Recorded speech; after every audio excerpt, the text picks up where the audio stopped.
Hey, what up? What up? What up? What up, So, though? how y'all doing? Hey, girl, hey. Hey, Hey, girl, hey. So, listen. You are in the 4 day zone, right? So, we all up in the 4 day zone. And one of the things that I can tell you right now is if you came here, if you got into the 4 day and you're like, I'm inside in the insider's vault for 4 days. And if you leave here after 4 days and you didn't get what you needed, Yo. yeah, that's so sorry. on you. That is so on Hey, you. we always had. Because what were you doing? We literally have people who are coming here giving away details, ideas, content, like stuff that their clients pay for.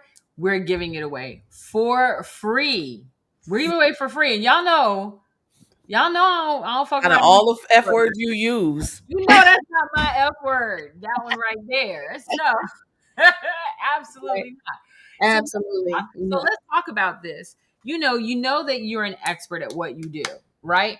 And one of the things that we do tell our experts to do is like you need to get on stages because it is a fantastic way to drive more leads, to drive more revenue to your business, right?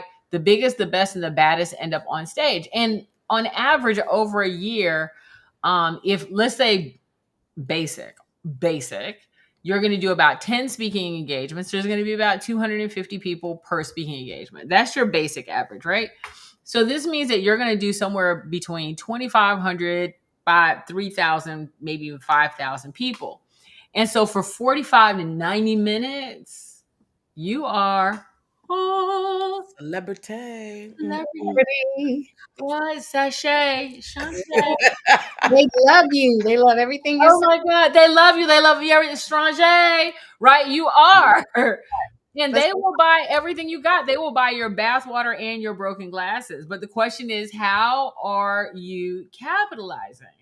yes, that's an important thing right there. That part. I know so many people who speak for free. Yeah. Yeah. And Mhm. I'm like, right, but You're like, why? I've spoken for free, but I've walked away with $100,000 in sales. Right. Yes. Like, like, like ding that while Yeah. I was there. Not like, oh, I got a potential of like Mhm. Like they swiped the card they at swiped Yeah. it. at Yeah, the yeah, at yeah. that. Like they Yeah. scanned the QR code and they went do. Like they did the thing, They Right. right? see you and they paid you. And And they paid me. yeah. Yeah. Yep, they paid me. So the thing is, a lot of people are speaking for free, and then they're like, "Oh, my favorite is like, I'm just doing it for the good, so I can give back." Girl, my whole face melts off when Oh that. my. It's Just doing it. isn't it Women's History Month? Like the girls need to get paid. They need to know the They money need is to out know there. the And money. doing it just for the exposure or doing it just I Girl, mean, if you want to do it for free to help the people, I First, mean, listen, community service is amazing. It's wonderful. it, Ministry is it is, and wonderful. it's It's usually amazing. mandated by a judge. Um, just saying. Um, I mean, and people die of exposure. But they do. the thing is, what I find is people go, oh, okay, but I have a book. And so sometimes they have a book Mhm. and they're like, girl, I got a book. I'm not doing $100,000. I mean, I did $100,000 from the stage back 11 years ago. Mhm. I mean, today, shoot. Girl, I would make massive bank from the stage today, for real, for real. So Mm. either you have a book and you're not making the money you want because you're trying to sell you think a $20 book is going to get you $250,000 because you don't know how to leverage it, or you don't have a book, and even worse, people want to take some collateral with them about you, and all you got is a free ebook download. Mm. Yeah. They're excited about what you're doing on stage. So yeah, they want to take some home with They them. want to take something home with them, and here's what it really comes down to. When I talk to people, and I'm sure you've heard this, Rhonda, especially, is that people, they were like, well, I wrote the outline and I tried to crank it out. They tried Big that. fail. Big fail. I think the biggest myth is that writing your book, you're gonna sit down one day and you're gonna hammer it out, or you're gonna lock yourself in the closet for the next 4 months. And I'm not coming out until that book is written. I'm not leaving this closet. so sacrificing. I'm writing this book. It's a labor of love. And the worst part of writing the Good book for story. me, right. It's a great story. It'll be great for the next book. Yeah. Right. For me, the worst part about writing a book, and I can write, like, no Chat GPT, I can write, Mhm. right? And I can seriously sit down and write and crank out a book. Mhm. And it's effortless for me. But I will tell you the part that sucks. Hmm. It's the last 20%. Yeah. Yeah. You got to try to push through, right? Yeah. It's not even that. It's making sure that you didn't have a segue that went off the cliff. Mm-hmm. Right. That you referred to something here and then later in the book, like, or you referred to something later in the book that you had accidentally taken out earlier because you're like, oh, this don't make sense. But now you referred to it in chapter 5, but you took it out of chapter 2. Right. And Yeah, so, it would be hard to keep up with that, right? oh my God, it's so many of those things that you have to keep up with. Yeah. Right. Or for you, Lee, or for you, Dr. Rhonda, they took that self-paced course. Yeah. Yeah. Yes. The one that they spent $199 on, $99, whatever. And I love when people think they're gonna spend $199 and make $250,000. And they've got 18 modules to get through, and they might get through modules 1 and 2, maybe the intro and step 1, and then I'm gonna come back to it. And guess what? They really never do. They never come back to it. Let me tell you why. And I actually said this to a person the other day. I said, let me explain to you why that is the dumbest thing ever. So if $199 is going to make you $250,000, they're like, well, of course you just invest $199 and do it yourself. I'm like, no. I would take $199 and I would go and hire every person in the Philippines and I'd write a library. Right. If it's that easy, right? Not cheap. It's that easy. Let's be for real. It's not. It does not work. I would hire every person from the Philippines, and I'd write a library. Yeah. Number one, most people who buy online courses, once they've bought them, they never look at them. They never open them. Never finish it. And I've sold $5,000 courses that I've sent emails to people and said, "You have not started this yet." A year later, and they're like, and then can you stop bothering me? You spent $5,000 on my course. I'm trying to help you. I'm trying to help you with your money. I'm trying to help you keep your money. Right. I actually just went to somebody this week, and I was like, you're paying me, right? Yeah. Right. Yeah.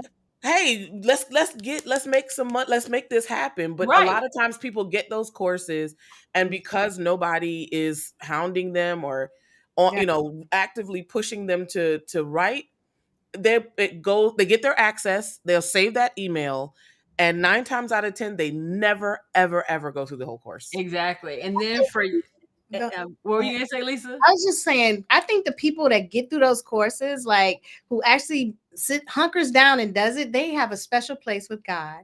And he is like pushing them along because nobody ever finishes. You might nobody does those courses. Okay, I am that person. Are you that person? You'll do the course and then, show off. I am that person. I got logins to stuff I bought years ago, and I don't even know. If I get that course, your girl got it on the calendar. We gonna go through the course, and we'll keep my interest, and we'll send feedback.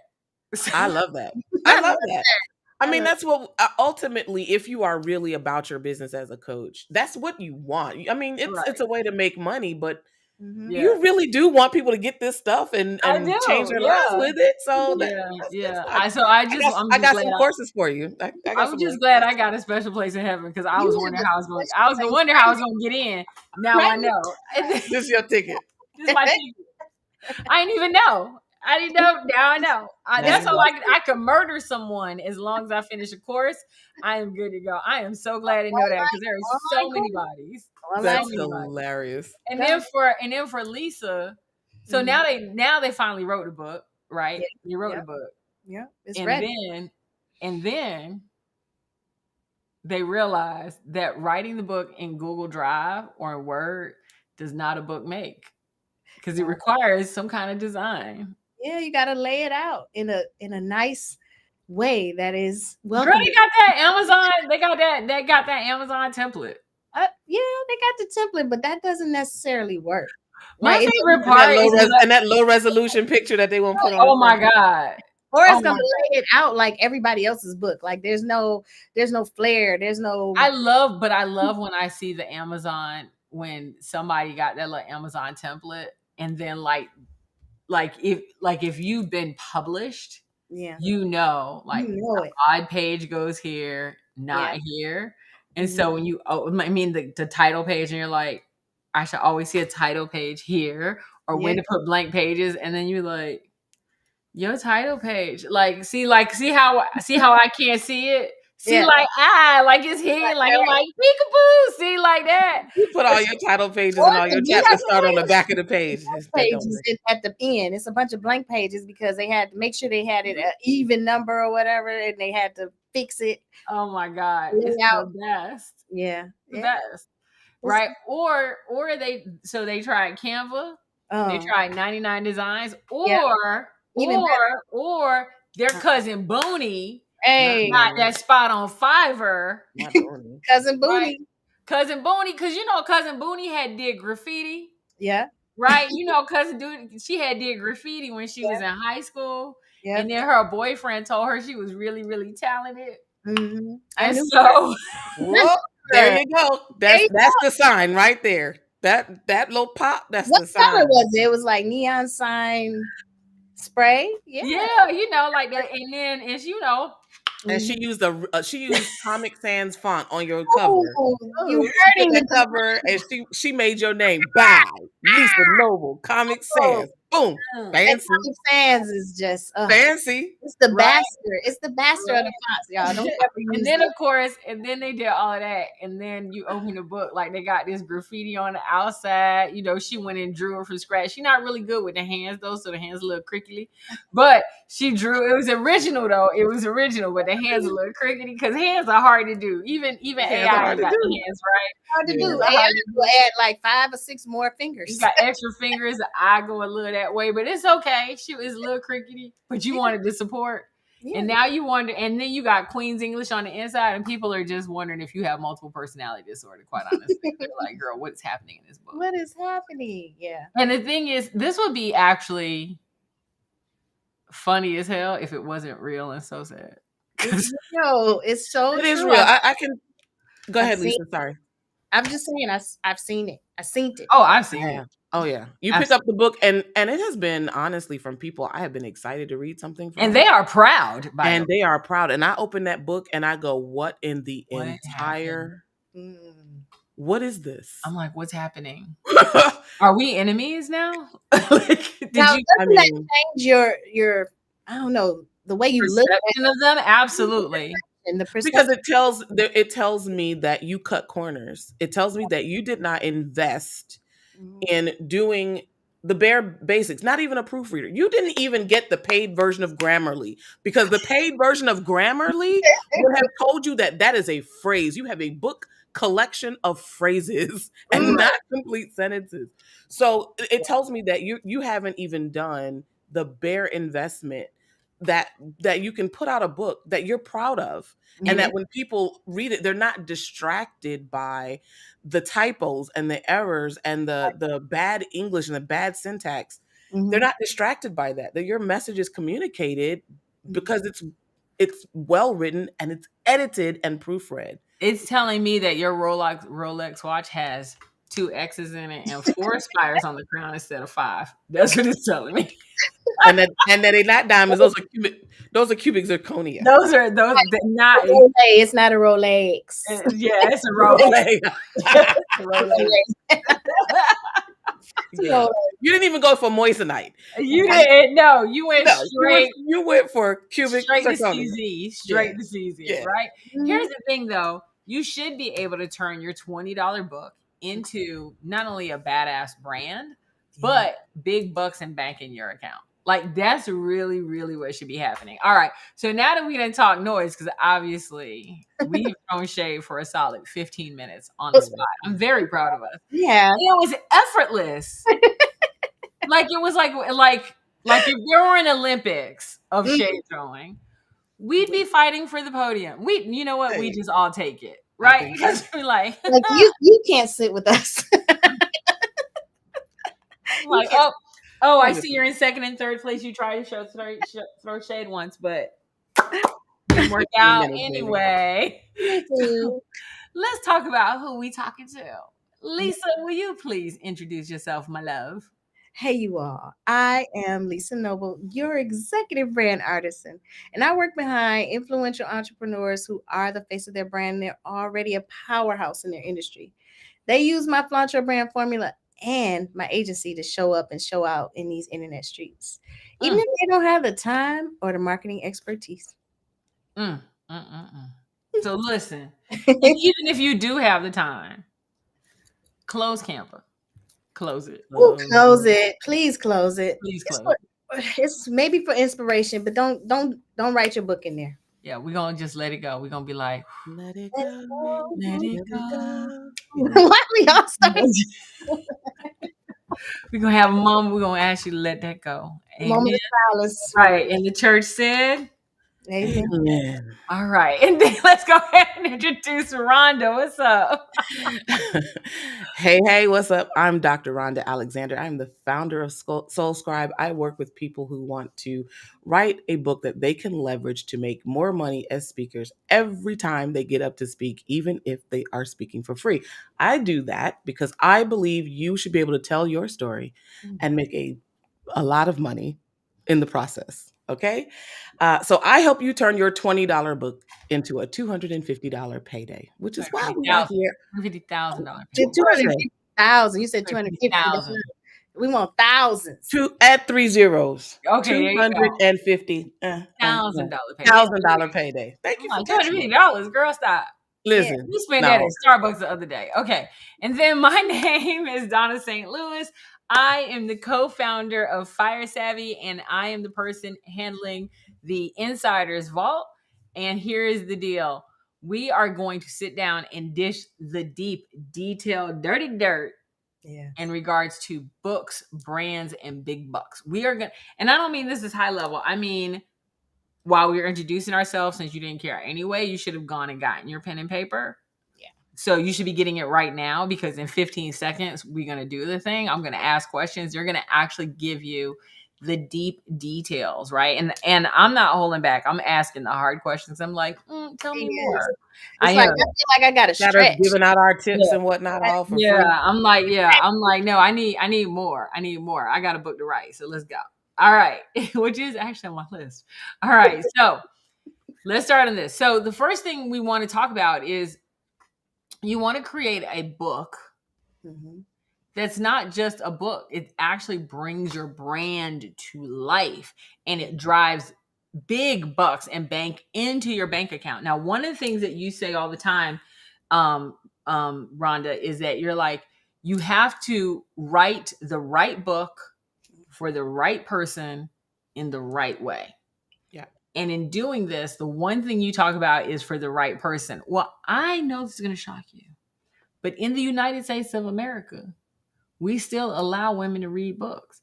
And so I know it's shocking, but my point is that when you say the right people, well, anybody can read the book. Mhm. So what do you mean the right people? So when I say the right people, I mean the people who are meant to be transformed and impacted by your story, right? So you can tell me your story and Mhm. I'm going to be moved, right? You are a veteran and you went to war or whatever. I'm going to be moved by that story. I Mhm. may not necessarily be transformed because I'm not your Mm. audience. I don't identify with your PTSD or Mm. your transformation, but somebody who has been in your shoes will Mhm. not only identify with where you are and be inspired and moved and touched. Now you have a point where they're going to be transformed. Those are the people who are going to be connected to you, who you're assigned to help, who are going to be willing and interested in working with you or having a way to experience you off the stage and not just, oh my gosh, that was such a touching story. Yeah. Everybody's going to tell you that because you have an amazing story.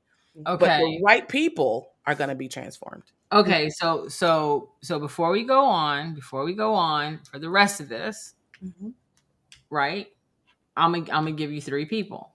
Because I work with people all the time. And they're like, well, I'm like, well, who is your dream client? They're like, women in business. Mm-hmm. As if that is one person. As if when I go and put on a Hillary Clinton Teletubby outfit and some pearls and those flat brown loafers, that I am that we all like that is our uniform Mm-hmm. as women in business, right? But I'm a woman in business and I wear metal and red bras and ripped stuff, right? I'm more of a rocker woman in business, right? Mm-hmm. You are more of the educated, upstanding, like she come all cute. And then like Lisa is like, hey, like Lisa is like your girl in business, right? We're all women in business. We're all making bucks. We're all making bank, right? Like the paychecks are coming. However, we're very different women in business. So with that said, I'm going to give, just like there's 3 of us here, I'm going to give us 3 avatars. So we got our first avatar. We're going to call her Structured Sarah. Yeah. Structured Sarah goes to Starbucks. And when she goes to Starbucks, she orders a black coffee. She wants it at the exact perfection of temperature. She wants to get in and get out. That's why she ain't ordering all that other stuff. That's for the weekend. That is not for Monday through Friday. She just did her 5.257 mile run. It is 7:33 in the morning, and she gotta go. That's Structured Sarah. Yeah. Okay. Then we got you got Structured Sarah. You good? Okay. Then we got Whimsical Winnie. Okay. Whimsical Winnie walking in and going, so what is new on the menu today? Oh, y'all got oleata. I want to try. I haven't had it. What is it? They put oil in it. Ew. And everybody behind her is going, God, would you hurry up? I want to try it. So what would you get in it? Really? I don't know if I like that. You think I like it? You think I like it? You did? Okay. Let's go. That's her. What was her name again? What was her name? That's Winnie. That's Whimsical Winnie. Okay. Whimsical Winnie. Okay. Right. And then the last one is we got Bold Beth. Bold Beth is like, I want extra whip on that. And they're like, how much? She like, let it go. Like, do enough till you get fired. Like, enough to get you fired. Like, let's go. Right? Like, that's Bold Beth. She's like, I ain't got nothing but time and opportunity. And you know what? You look like you got an extra Trenta cup over there to fill up with whipped cream. Let's make that happen, baby. Right? So we have 3 very different persons. Somebody who's very structured in her decisions, someone who's talking to people about decisions, and somebody who's breaking the rules in regards to decisions. Right. All right. So now I'm going to backtrack. I want to write this book, and I want to write it for when I want to write a sales book specifically for women in business. Are you telling me that when I write that book, I am writing a different book for Sarah as I am for Whimsical Winnie, as I am for Bold Beth? Those are 3 different books. Yep. They are. Because you're going to have to talk to those women very differently. Just like the offers, the way that you coach them, the way you talk to them on the phone, any interaction you have with them is going to be different because of the way that they want to be communicated with. If you talk to Sarah, Structured Sarah, like you would talk to Whimsical Winnie, Sarah is walking out. Sarah's face will melt off. Sarah is out, right? Her nerves are instantly plucked. Exactly. What'd you say, Lisa? So she's gonna melt down. She's gonna be so irritated. Irritated. You can't even open the book. Yeah. And the book that I write for Whimsical Winnie is gonna irritate the hell out of Sarah. Absolutely. And vice versa. Winnie's gonna be bored by that book for Sarah, right? Because Sarah's gonna be looking for a different outcome. She's gonna be looking to be communicated with differently. She wants it straightforward, no chaser. I'm not interested in the fluff. Tell me what the transformation is so I can change my life, so I can learn this lesson. I don't need all the extra. Winnie wants to talk about the sky and the blue. She needs that flowery language. She needs all that extra stuff to help her experience the book kind of on a different level, visualize it different, feel it different. So the way you're going to write for these, and then Beth, the same way, she wants big, bold statements. She's going to approach this. Her language is going to be different. She might cuss in her books, right? She might. So hard to believe. So hard to believe, isn't it? And Sarah is going to clutch the pearls and go, I can't believe she just wrote that. Oh my right? God. But Beth is going to get in her book, and if she's telling her story, she's telling names. She's sharing. She is dropping the dime. She does not care because she wants to be able to get this story out. So the way that you write these books for these three different, those are three different books for three different women. So I could write this one book in three different ways. I have three books. Yeah. Yes, three different books. So that takes me then to, so now that means I can write this book one time and then just translate it for Whimsical and translate it for, and to have three books. I just got to write it once and then translate it. So when I look at you, when I talk to you, Lisa, Mm-hmm. and I'm like, all right, so are you telling me that my book, the look, the feel, the language, the lexicon, all of that is Yeah. different? It is. Like for Sarah, she's gonna want like minimal elegance, and she's gonna have like, it's gonna be very structured even in how it's laid out. Like, and I don't even think that she would want like a long book. Like she wants you to get straight to the point. Give me it straight, no chaser. Don't give me all that flair and fluff. She's very much just lay it out. Don't give So she's money rich, time poor. She's like, let's go. Let's go. I don't have time to really go through all the pretty textured pattern pages. Like for Winnie, she's gonna want those vibrant colors. She's gonna want like patterns. She's gonna want like different, unique kind of fonts, and it's really gonna be like illustrations and things that are kind of whimsical and different in that book. So it's gonna be a very, very different book than for Sarah. How about for Bold Beth? Bold Beth, I'm like that one that had kind of like the airbrushed like what do you say on the wall when you're, I can't think of graffiti. Murals? Yeah, graffiti. Oh, graffiti. I think we could use graffiti on that, and it could be like these bold colors. Like you could use bold reds, bold yellows, and she would be fine with that because that's what she wants. And when I was thinking about it, I was like, she's unapologetic, right? She's just like, I'm bold, and I don't care. Like you said, she's gonna say fuckery or what she gonna say, whatever in her book. And we need to have images that and colors and patterns that really hit that bold look and feel. Okay. Right. What I love about this though is that I can write one book and then rebrand it Yeah. for two different people and basically end up with three books. Yeah. And what's nice is I can put all three of those books out there, even though they have the same lesson, and I have and capture an entire audience. True. And they're going to gravitate to the book that they want. Yeah, exactly. That's exactly what I was going to say. If you put those three books out, if you show me flowery, whimsical person, I might be like, "Ooh, that's not that story for me." You've got it named, right? The name says a lot, right? That title and subtitle, that's going to say a lot when you're addressing Structured Sarah, Whimsical Winnie, like the things that you say, power moves, this book, power moves for the power businesswoman. Okay, Whimsical Winnie, fun ways to do your business. Okay, I want power moves. Fun, okay, maybe later, but I'm going to go for power moves, right? So when you put those books out for people to select, they are going to self-select those books. They are going to decide which one works for them. And it kind of turns into the social experiment because now you know that you can address different people and you can watch people gravitate to the ones that speak to them. Yeah. And you can even add new kinds of paper in these different books. Each I think all is cool. Like a different weight of paper. Some of them have colored paper. It's like a whole different book. Yep. That's really cool. So here's the question. How do I write one book and have one brand for all three?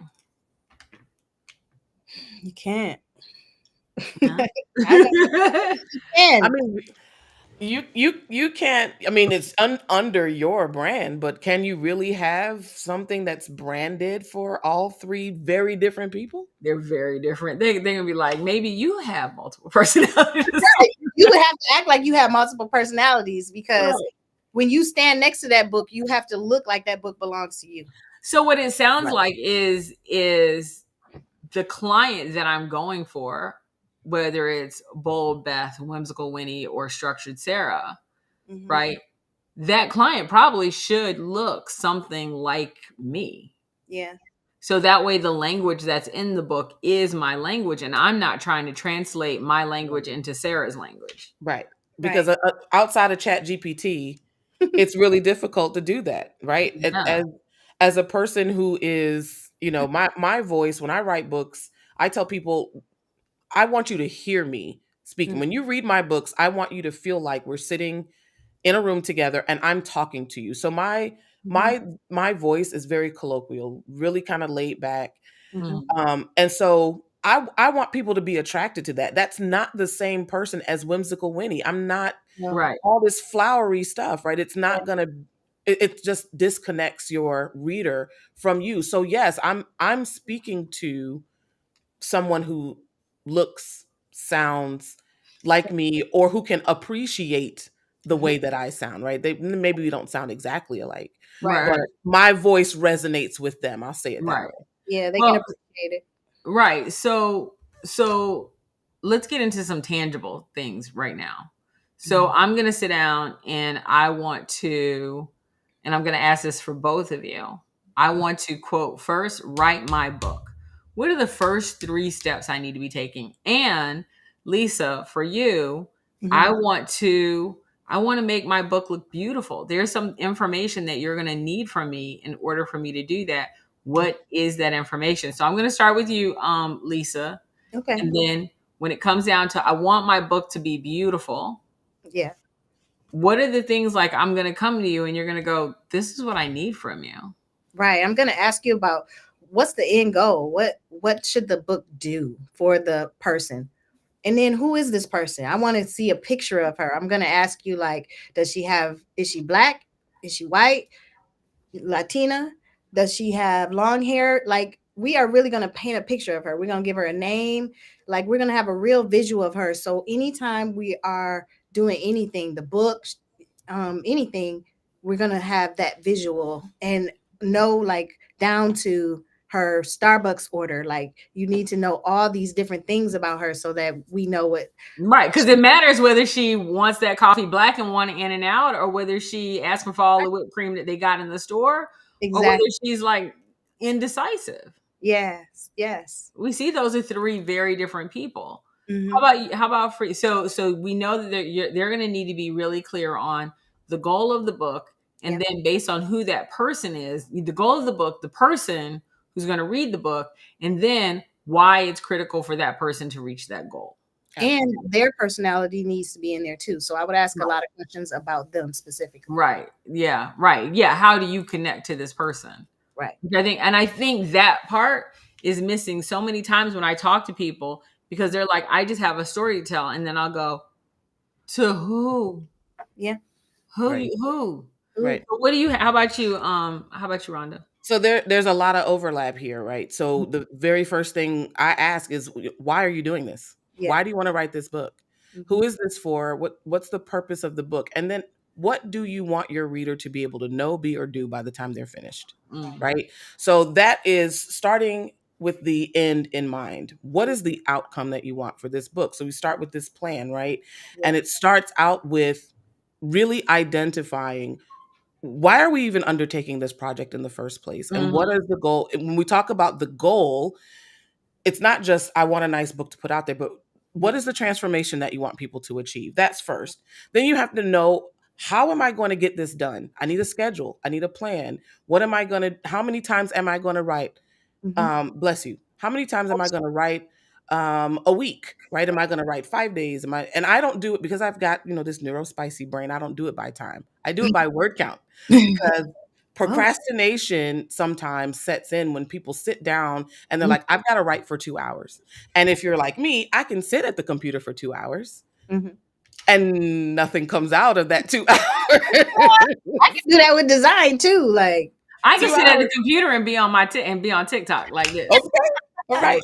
So TikTok is the devil. It is though. So I learned to trick my brain Mhm. by doing it by word count. And I know that if I have a deadline, I have so many writing days by that deadline. I take my total number of words that I want to accomplish in that book, Mhm. divide it by the number of days that I'll be writing, and then I know how many words I have to write every time I sit down. So then that's like, okay, Rhonda, you need to sit down every time you write. If you're going to do it like twice a week for Wow. 4 months to get to 20,000 words, 500, 600 words. Well, that's an angry email. right? You get pissed off with somebody, you can crank out 500 words easily, right? But by the time you hit 500, first of all, that's a low threshold. It gets you to the computer, it Mhm. gets you typing, it gets you working. And by Mhm. the time you hit 500, you're cruising. The thing is, 500 is literally 5 paragraphs. You had to It write 5 literally is paragraphs in 5th one and a grade. half by It 11 page is. You double had to do spaced. that in 5th grade. You had to Come write on. a Come paper. on. Or when Right? you got to fill out some kind of form and they're like, we only need 100 words. And you're like, And you always go over. you Right. go over. You go over. Once you start looking at it in terms of word count, Mhm. the time doesn't matter, because what you want to make sure that you can do is get to the goal of accomplishing all that you need to say in a defined count, in a defined span. We're not writing War and Peace. Mm-mm. No. We just need you to get a few hundred pages in that Right. way, And right? you're speaking in your language, don't try Right. to embellish Yeah. and Yeah. So Yeah, don't try to suddenly use big words if you're not yeah, a big word person. just stick to the words you know. Stick Stick to to the what you words you got. know. Yeah. Stick to the rivers and the lakes that you used to. You know what I'm saying? yeah. And so we do that so you know how much effort you have to put in, because if you're somebody like me who gets overwhelmed by the totality of the project, Yeah. having all of this, this big project without little, reasonable milestones, you get overwhelmed and then you do nothing. So when you look at it in terms of these small word counts, you can do that. Then the last thing I have people do once we've got that whole plan together is to create a dope outline. And the reason that is important is because, just like Donna said, you're going to get to a point where you are tapped out. Mhm. I don't want to write no more. I'm finished. Or you could hit writer's block. If you don't have a great outline, you'll hit writer's block and you won't know what to write next. So if Mhm. you have an outline that not only structures your book, when you sit down, you always know what you're going to write next. And so we have tricks for that. I write certain parts first and last. I don't write my intro until actually the very last. Me That's too. the last thing I do.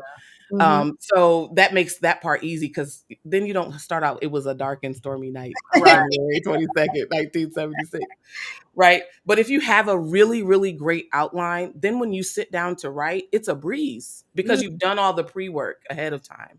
This is the thing that shocked me about writing Yeah. a book when I wrote my first book Mhm. was so my first book, which by the way is the name YOLO, and YOLO. It's an allegory. So Okay. the first book, and if you read it, you'd be like, that is not Donna's voice at all, and that's why it's called my first book. We all have that. Well, when I wrote my first book, and Yeah. nobody talks about it. My first book sits on a shelf. I don't even Oh my talk. God, we do not talk about that book. But the one thing that got me, that really shocked me, was Mhm. it started off as, honestly, it was one story that I had told for 7 minutes, and I expanded it into a whole book because people liked it so much. But Mhm. the part that's funny about it is I did 45 pages, and I was like, I didn't have anything else to put in it, and that ended up being a 99-page book. Because 45, 8.5 by 11 pages is actually 99 6 by 9. Yeah. Okay. Yeah. Yeah, double space. What is it? 12-point font, whatever. They Mhm. toy around with the fonts and whatnot, but yeah. Yeah. But it ended up being 99 pages using the Amazon standard template. It was 99 pages. So why do you think it wound up not being in your voice? Is it because we all have this? We've been taught a certain way, and so that's the way you started So it. I will tell you exactly what happened. Mhm. At the time, I was in Toastmasters, right? And I was Oh my. crushing it. Oh my God, I was crushing it as a Toastmaster. I know you But Toastmasters had very, very specific rules. Like, you had to wear the Hillary Clinton Teletubby outfits. Your toes could not show. Your hair had to be pulled up. Like, they hated my curly hair. Your hair had to be pulled up. You couldn't, my glasses were a distraction. My hair was a distraction. My this was a distraction. And you really learned how to speak without being distracting. Mm. So their whole thing was tell a good story and don't distract. And so when I wrote as if I was a newscaster. So while it's a well-written book, it is well written and it is an interesting allegory. You would not read it and think that I wrote it at all. Mm-hmm. You know what I mean? Now, if I wrote it today, it would be very different. But then it was a very well-written book that I could give to a 13-year-old girl to read, and she would be fine with it. It would be fine. There is nothing that I could write today that would be for a child to read. It would be quite spicy, I We assume. need somebody to be 22 years. Spicy. Yeah, we need somebody to be like 30, 35, 40 years old to read it. That would be a big girl. A And big still girl. might be clutching their pearls, you Right, know. it still might be like, ooh, ooh, It would be a big girl book. hold up, what are you reading? It's a sales book, but wait. But wait a What minute. y'all selling? It'd be Yeah. interesting though. Right. And so yeah, it's very much one of those things where I didn't have my voice. So here's the thing. Let's go to this last major question. So the last question is, we have people who have written books. Mhm. I've written 6 of them myself. And I'll tell you, it wasn't until my 6th book that I actually figured out, number one, why to write a book, for whom to write a book, and then how to make money from that book. Mhm. Now, I know people who have paid the $25,000, $30,000, $50,000 to become a New York Times bestseller. It is $250,000. Yeah, it's a lot. I'm sorry, that was the wrong number. $250,000 to become a New York Times bestseller. And the way they get you to become a bestseller is not by writing a good book. That's not the way that works. Trust me, I know. It's bestseller, not best written. It is not best written, and it's not even most read. I don't care how many times they got you on that list. Mm. So we're not going that route. But I was like, well, I want to make $250,000. I'm not trying to spend $250,000 on the thing. Maybe we have a misunderstanding. We are not the same. We are not communicating. Right? What would be the profit on that? Like, you would No, never. it's literally that people have done this because they want to get on the New York Times bestseller list, because then they get more speaking engagements and they're hoping to get higher paid speaking engagements. Mm-hmm. What they don't realize is that I know people who've done that. I actually make more than them as a speaker on a, per speech engagement. And I'm like, Mhm. yeah, that was stupid. Yeah. So people have a book, Mhm. right? They don't know the secrets I know. They don't know the secrets you know. And what they're saying is, I don't know how to turn this $20 book Mm. into $250,000. I need to know what I'm doing wrong, because what it sound like, what you're telling to me is, if I only get 250 people per year, that is going to take me 5 years if I sold to every one of those people my $20 book. Mm. And that does not sound like a $250,000 payday. And you're right, it's not. So let's talk about what we see that people who are experts, especially when they get speaking engagements, what they do wrong. And we all three can jump in on this, but what they do wrong and why they are not selling that book, why they're not making that $250,000 at the back of the room. So who's starting off? I can start off with a table. Go ahead. I'll start off with placement, and y'all go to risk. Okay. The first thing that I know that they do is they'll go, I want a table at the back of the room, so that as everyone is charging out of the door to go pee into their next session, they will see my book and be so verklempt that they'll stop and they'll run and they'll be like, I just had to have it. The drama of it all is killing. I mean, Strange.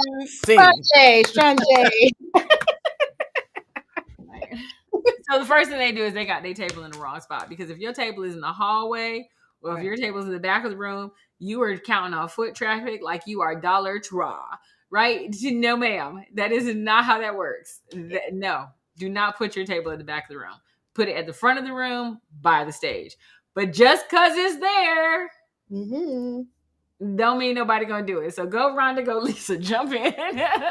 So another thing that you can do, right? Since your book table is right there, grab the book, offer the book for free to somebody in the audience. Give them the opportunity to generate some excitement in the room about the book. Everybody loves to see people excited about I've seen people run to the front of the stage.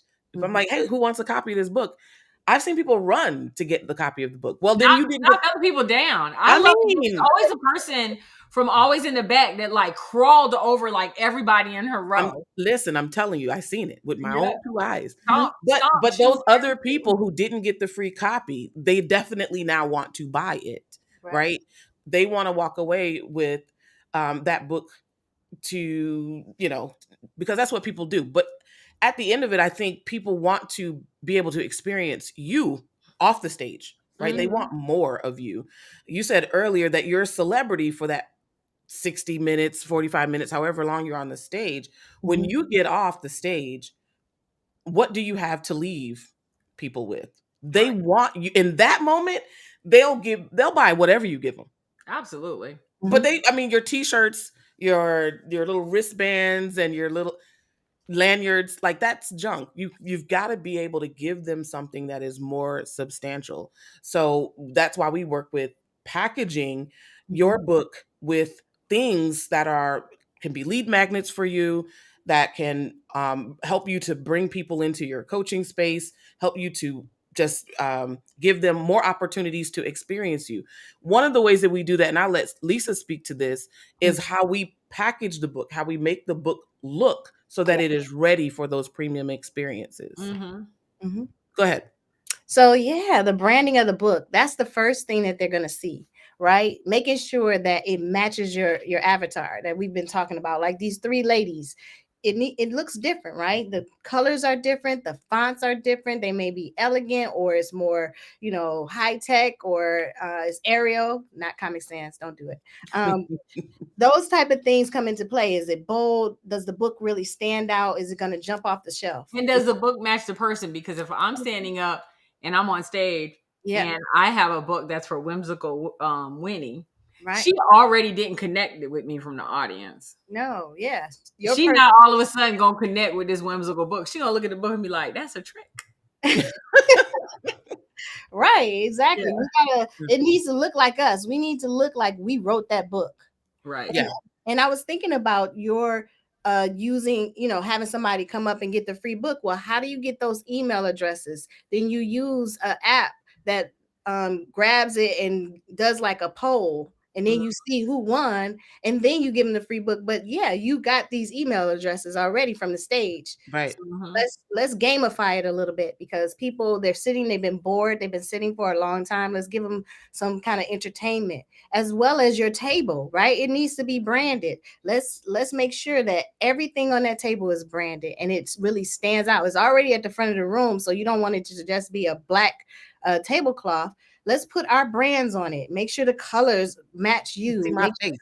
Yeah, you see your face. You got your little tablet there so you can gather information. Let's make it really work for you from the stage. You can let people know, come to my table afterwards, and make it inviting, make it warm. Put some little candies up there.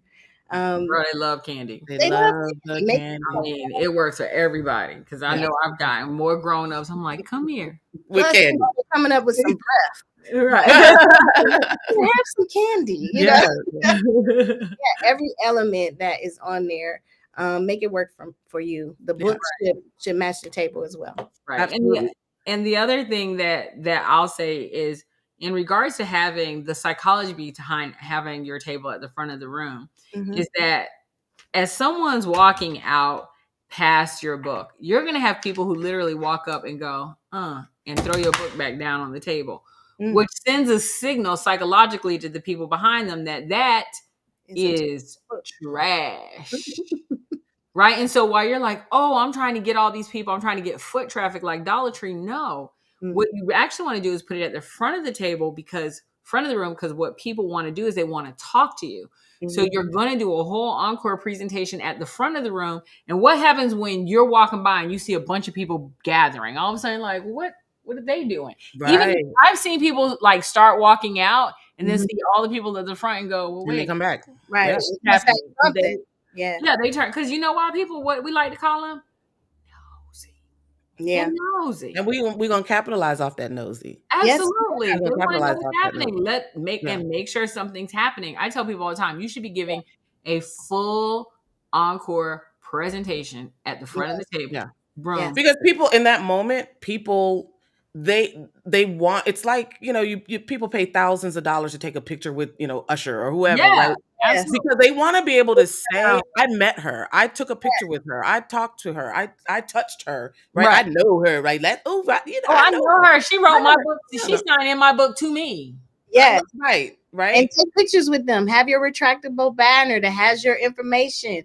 Make sure that you get that picture with them so that you can put it on Facebook. Tag them so then it'll go to some other people that are on their timeline. Yeah, So, absolutely. So Donna, I wanna share 2 sneaky tips if I can. Okay. Oh, So when what? you're before you even finish writing your book, Mm. that book can be making money for you. Ooh. How do you want to know? Okay. So what you can. So when that book comes out, undoubtedly you are going to do a book signing event. You're going to have some party to celebrate your You book should. coming out. You should, right? This is the start of your 250K. Woo! Right? So you're going to have this event and you are going to let people buy their own reserved copy. You're going to sign that book for them in their presence. Yeah. Or beforehand, however you choose. You're going to have some food for them. You're going to have a little meet and greet before your book signing. Like the commoners, they'll get their book when they get them.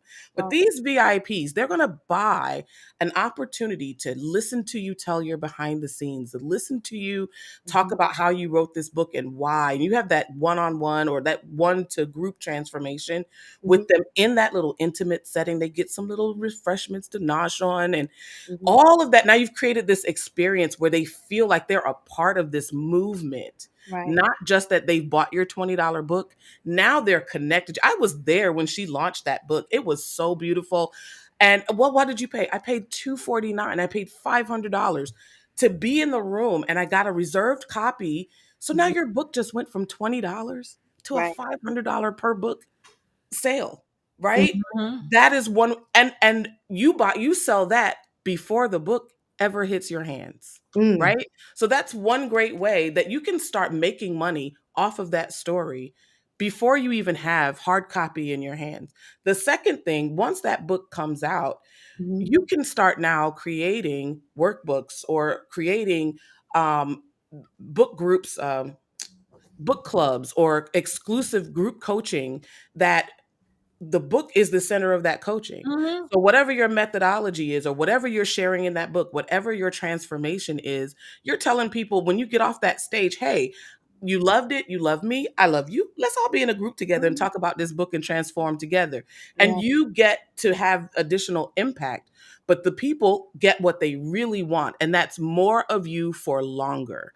And not only do they get to be in that group, now that book went from $20 to maybe $3,000, $5,000, depending on what you charge for that group program. And when that group program is over, more than likely they're going to want to stay in more contact with you. So that is a sale. That book sale, that $20 book, is the gift that keeps on giving, because once they get out of that initial coaching or that group coaching program, they may want to coach one-on-one. They may want to be in your membership. So this book, if you treat it right, if you package it right and assemble it with this premium experience, that $20 can make you thousands over the lifetime, hundreds of thousands even over the lifetime of your customers and your clients. So those are the two things I'm telling you guys in this live that I would never tell online for free. And I want to add on to that, right? Those early adopters, once they get their books, make sure they're reviewing you because they're already happy about this. That is a really, really good. Get them on your Google business profile and have them review you, or on Amazon, in one of the two places or both the places, because they're excited about the experience that they already had, and they're reading the book, and you're getting feedback on that right away. That's really good. That's It's funny that you said that thing about I got to do better on the Google reviews. I should have a million. The one thing that you said, Dr. Rhonda, that made me think about. So this is back. I spoke at National Association of Women in Construction in Seattle, Washington. This is like 100 years ago, and I wrote this book, Audacious Acts. It's specifically for women. And it was like 52 weeks of taking these audacious acts to completely change the game and boost your confidence. Right. And the book itself was a $30 book, right? It was in that calendar format. So it was a bigger book and had, workbook part, start part in it. But I was like, it was the first time I was like, I bet you I could sell this book for something. So what I ended up doing was there were probably about 500 people in the room. And so on average, you could sell on a $20 book, you could sell what, like 40%. Mm-hmm. But I'm like, oh, what if I just wanted to sell 10%? So what I did instead was I offered a dinner. That they could have a dinner with me. Ooh. And they were in Seattle, so we were going to do it in Seattle. I was going to rent out this nice Airbnb, going to bring in a private chef, and we were going to do it like a weekend thing. Mm-hmm. And it was going to be $5,000 per person. And they can have access to you?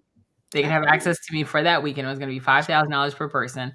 And I had set up what it would be a training. It would be like a training. Right, through their company. It was I put a whole leadership spin on it, but it was $5,000. So it was $5,000 of leadership training. And I was like, maybe I'll get 5 people. Quick, 25 grand. Girl, I got 28 people signed up. 28 people. It's $140,000. That's beautiful. It was $140,000. I was like hoping I was gonna get 5 people, and even then, I was like, it probably ain't really. If you want to know what I really thought, I'm like, ain't nobody gonna buy this. Ain't nobody gonna buy this. But you have to remember that people in those when you're on stage, people get to see that you're the expert that they read about on paper when they read that intro. Somebody introduced you. You get on stage, you show them you're brilliant, you're amazing, you're funny, you've got all the expertise, you've got the you've demonstrated all of that. And so they now feel like they must connect with that. If I'm going to achieve the same transformation, the same amount of money, the same sales, all of that, I got to do what she did. I've got to find out what she did to get where she is. And I think that's the secret that many speakers overlook. That when you have a book, I can identify the same thing with you, Donna. When I take my books, I don't leave with books. I have you never leave books. We ship them in. Yeah. And we get rid of them. And the best win to that is when it's not just a transactional thing. When you can use that book to not only exponentially increase your speaker income, but when you know that you're going to have a lasting impact on people who you are called to serve, it's just this dual benefit. And so that is something that I think speakers are overlooking, that you've got to have that thing for people to be connected to you. And if you leverage it correctly, you don't need, it's great to have 28 people, but if you don't, at least it's not 0, right? Because if you don't have a book, the answer is 0. If you ain't got a book, you don't have anything. You don't have no shot in the game.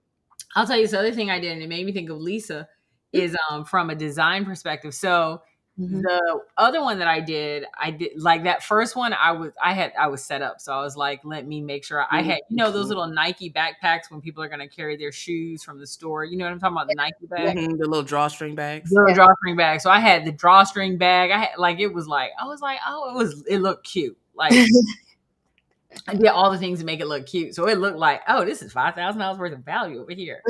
Yes. But then there was another time that I was speaking at an association and they would not allow me to sell anything. So I'm like, no problem. I found out how many people were going to be there. And I think it was going to be like 100 people. And so, when you buy your own, the author's copy is like $5. Yeah. So I'm like, you know what? I'm going to buy $500 worth of books. And then what I did was I got something that looked like a golden ticket printed. Ooh, okay. Yes, right. I put golden tickets, and then I had some silver tickets, and I put them in. And what I did was I took all the books because we couldn't sell anything, and I put different tickets in different books. Right, golden tickets were the high. Most people got silver, and then I put them on the table. And then I had one book setting out on each table. And I said, okay, I need one person from your table to raise their hand.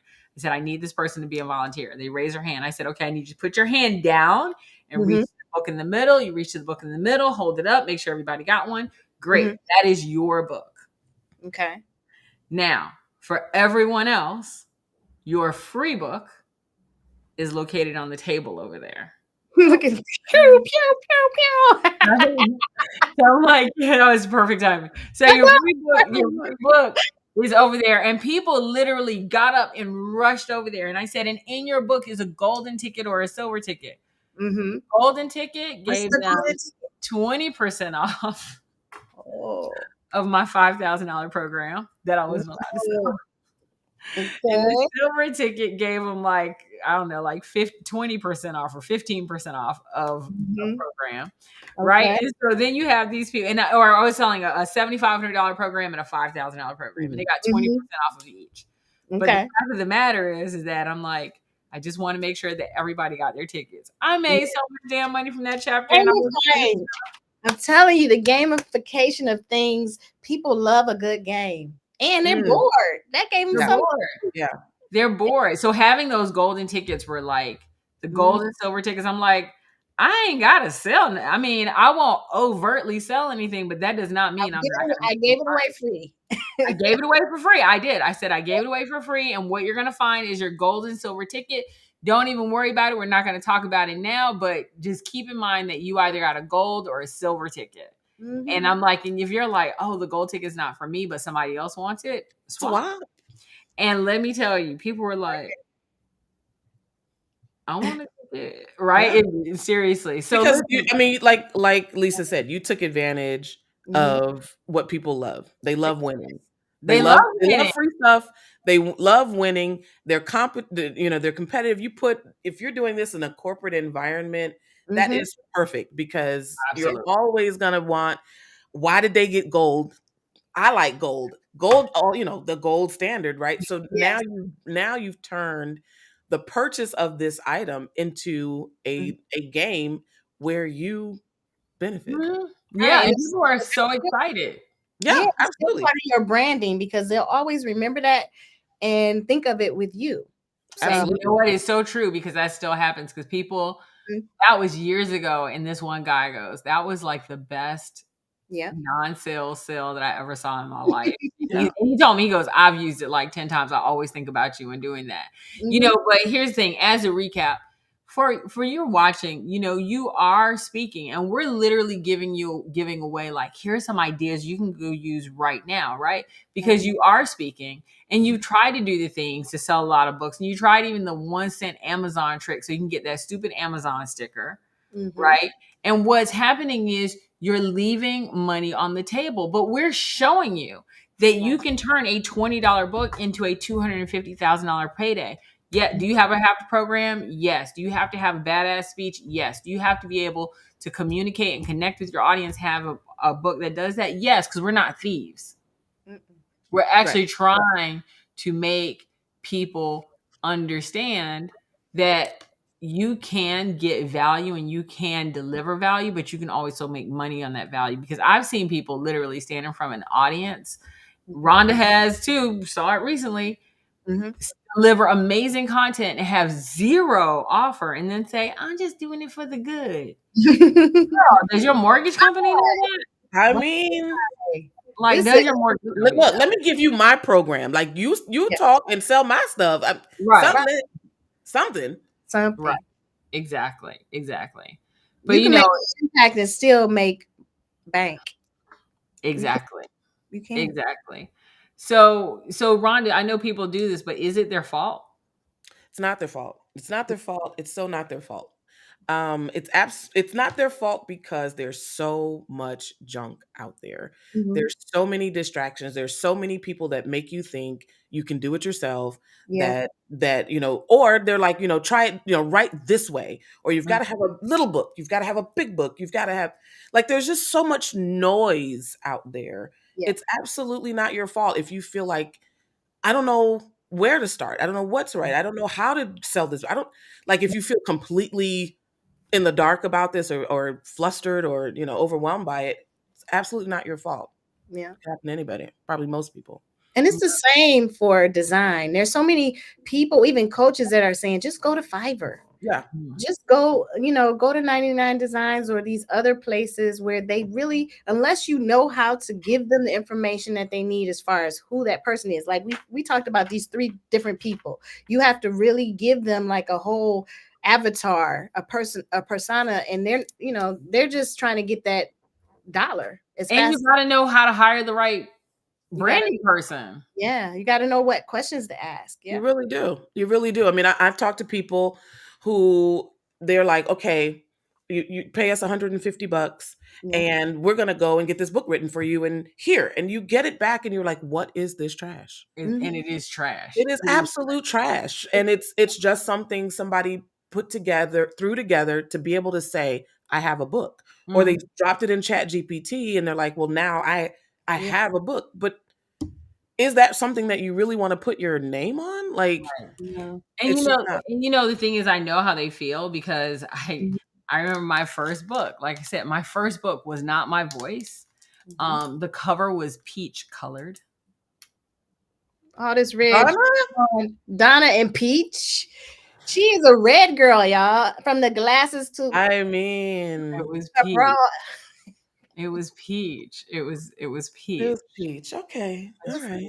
The That's fine. cover was peach and it had the word YOLO on it, and the subtitle made absolutely no sense. It's It was okay. so poorly branded, like the whole thing. People didn't know what the book was about. It was crap, right? So I know how they feel because Right. I did all the things that I thought were the right things. It's one of those things where you don't know what you don't know, so you just do stuff. But now at the end of the day, we're really telling you like that's not how it works. And what I found was when I went from that book where I had no idea, right?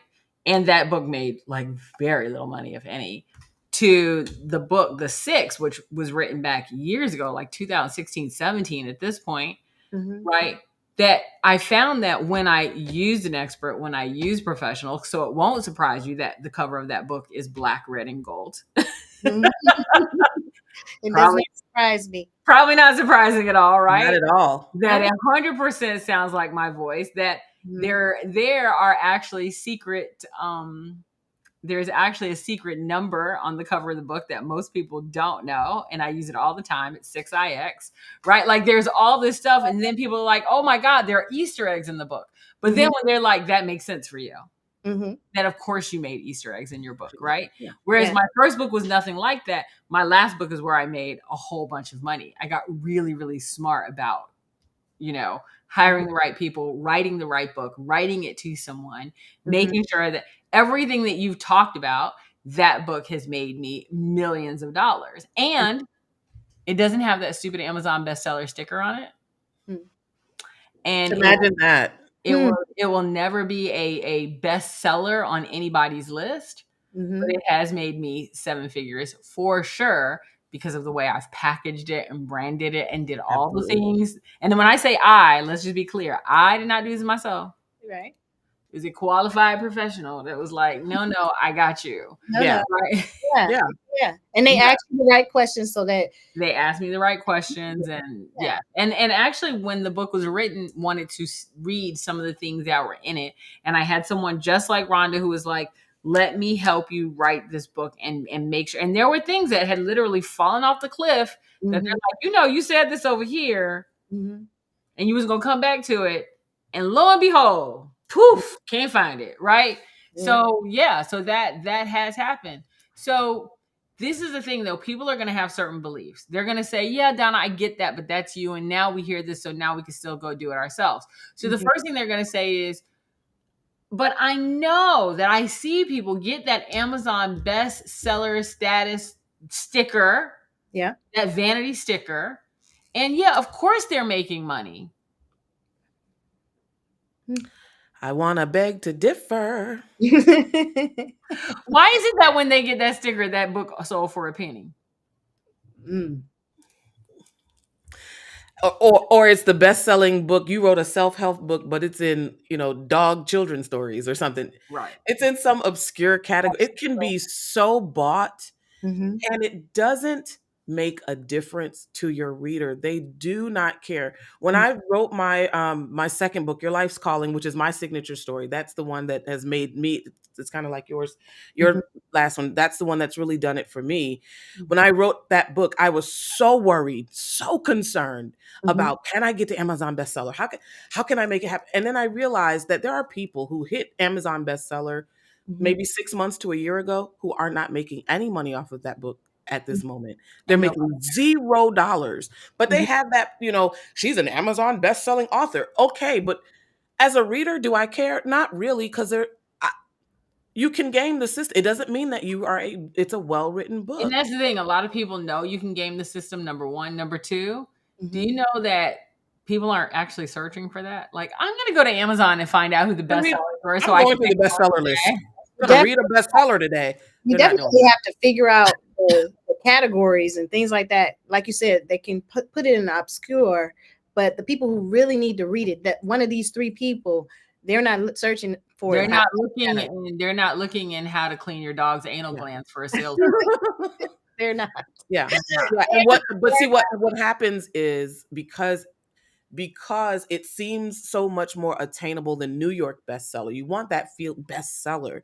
I Mhm. think people feel like that's going to be the thing that sells their book, that really makes it fly into people's hands.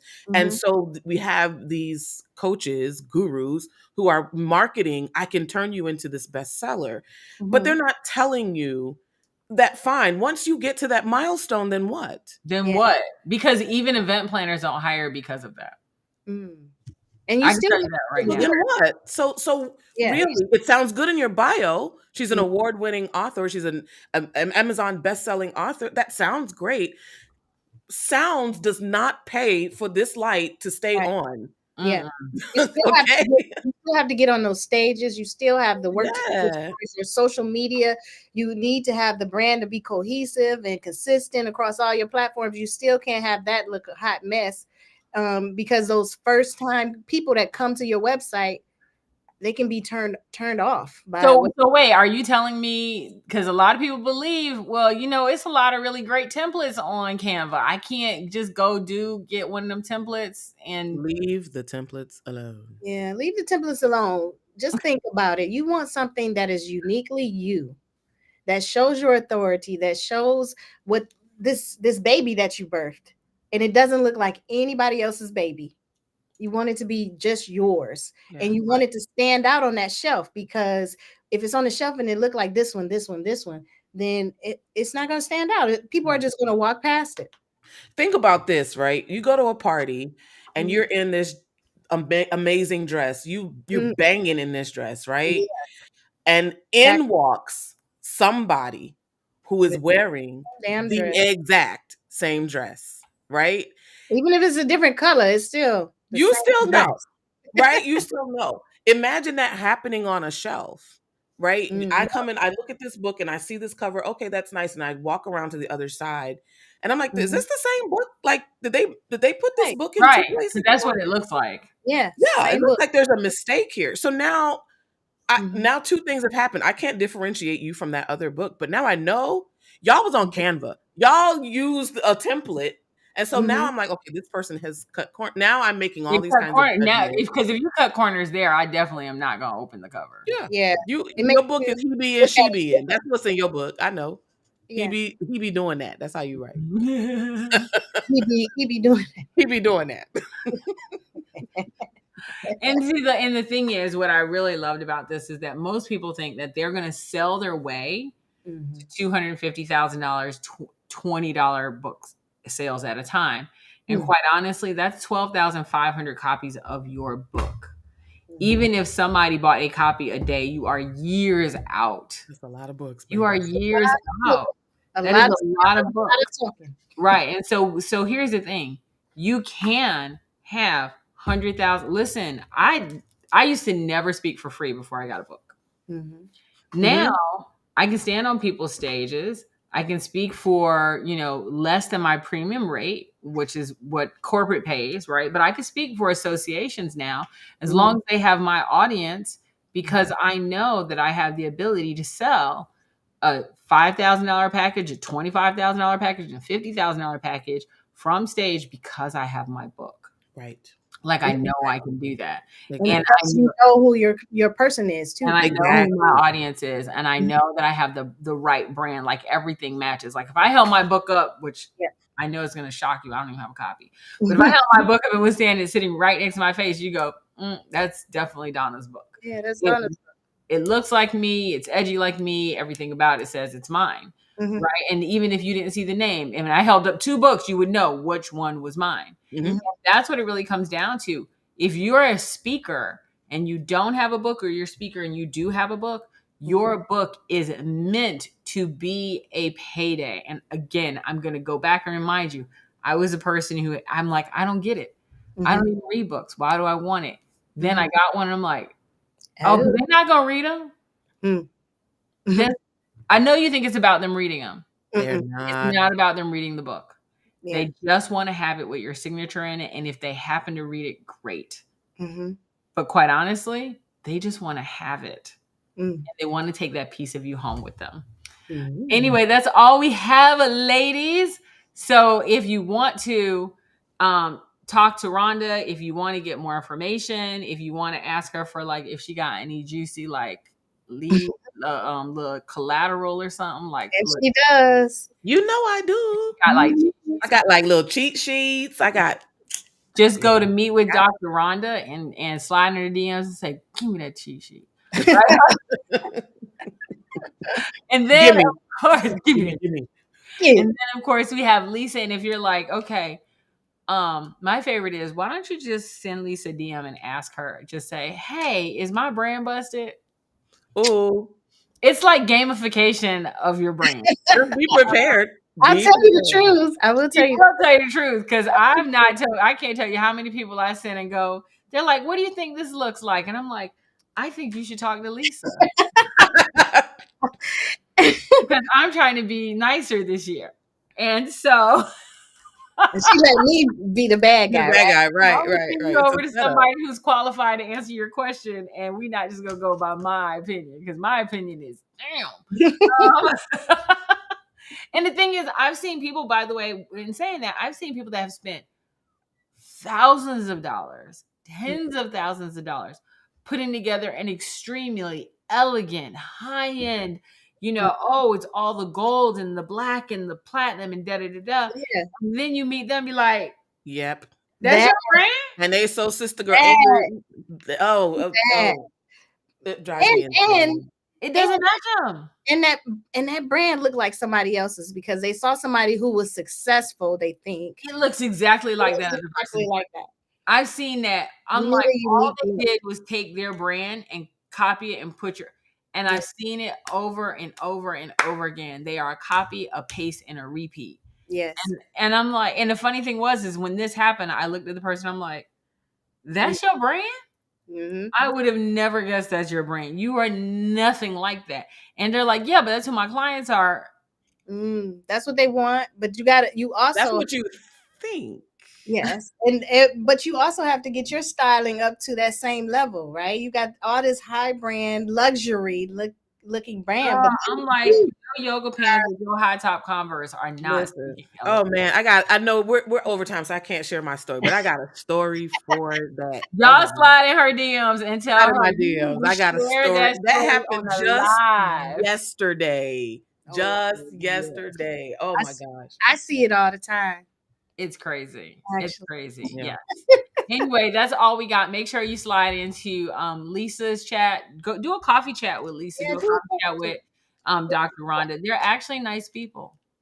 Yeah, we are. Not just here, like all the time. All the time. But the other thing is they will actually tell you the truth. And again, we're in a no selling zone. So if they got some collateral or whatever, have a conversation with them. It is a game changer.